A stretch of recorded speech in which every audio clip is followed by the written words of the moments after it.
Time news ऐं पंहिंजी अख़बार तरफ़ां ऐलानियल सिंधु तो में साहा सांझो जे सिरे हेठि नओं देरो में एकता मच कचहरी को ठाहे सिंध अमर खे भेटा पेश कई वई।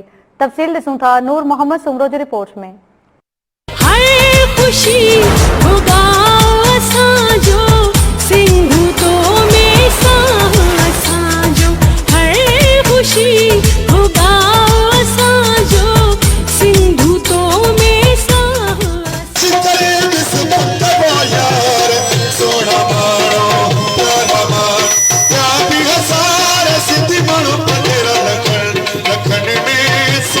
सर झुका दो बार बार सजता कैसा एक बार सर कटा दो बार सर कटा दो।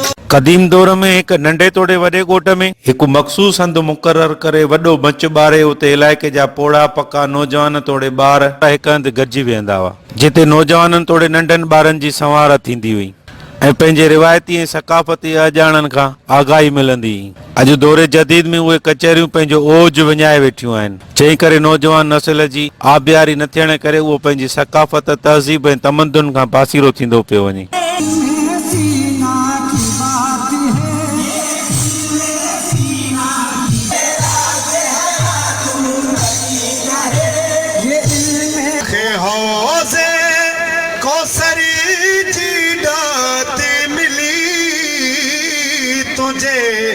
पर जॾहिं त एक ॾींहं जी शुरूआत कई वई त उन खां पोइ नौजवाननि में पंहिंजी सकाफ़त ऐं मच कचहरियुनि जो रुझान हिकु भेरो ॿीहर वधंदो नज़र अची रहियो आहे। टाइम न्यूज़ ऐं पंहिंजी अख़बार जे सॾ सिंधु तो में साहु असांजो जे सिरे हेठि assistant director colleges Ahmed Khan Bhutto ji मेज़बानी में सिकंदरिया गार्डन नवंदेरो में government higher secondary school Naundero जे साल 1981 बैच जे उन वक़्त जे शागिर्दनि ऐं उस्तादनि जे मान में मच कचहरी मुनक़िद कई वई, जंहिंमें सीनियर तरीन उस्तादनि अहमद बख्श कटबर, रोशन अली बलोच, मोहम्मद सुमर बलोच ख़ुसूसी तौर शिरकत कई।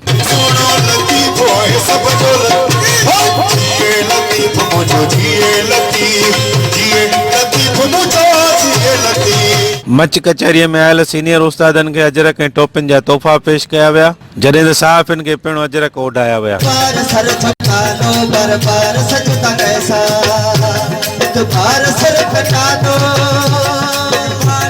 सिंधु तो में साहु असांजो जे सॾ खे भरपूर मान ॾींदे चयो त सिंध असांजी अमड़ आहे, सिंधु दरिया में असां समूरी सिंधी क़ौम जो साहु आहे ऐं अली काज़ी शुरूअ खां हिन वक़्त ताईं सकाफ़त खे उजागर करण लाइ जेके बि क़दम खया आहिनि उन्हनि जी आजियां करियूं था। त वरी असांजी सिंध जेका आहे साॻी सकाफ़त मोटी ईंदी जेका असां विसारे छॾी आहे। त अली काज़ी साहिबु खीरूं लहणियूं ऐं असां उनखे मुबारक था ॾियूं। अली साहिब हे ईद सिंधनि खे पंहिंजी जुदा हिकिड़ी ॿी ईद ॾेई छॾी आहे ॼण। पर अहिड़ा प्रोग्राम ॾिसी उन्हनि में हिकिड़े क़िस्म जो ज़हनी उहा हिकिड़ी शिक पैदा थींदी त हीअ असांजी पुराणी सकाफ़त आहे ऐं असां इन सकाफ़त सां पाण खे वाबस्ता रखूं ऐं उन्हनि में इहो शौक़ु पैदा थींदो।